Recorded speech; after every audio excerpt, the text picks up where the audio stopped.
Oh, di ba? Ganito kami magpahinga. Sabong maghapong trabaho. Ano yan?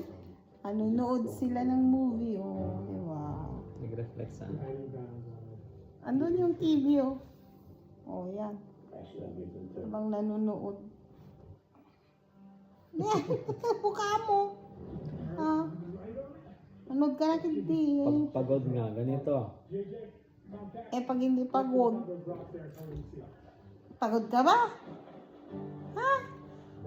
Hindi ka pagod. Pagod na pagod. Magantay ng oras. Pero sa trabaho, walang pagod. Ang mahirap lang, magantay ng oras sa buong maghapon. Yan nakakapagod. Di ba? Sarap kaya ng trabaho natin.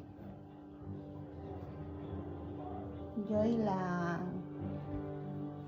Yan ang ating trabaho.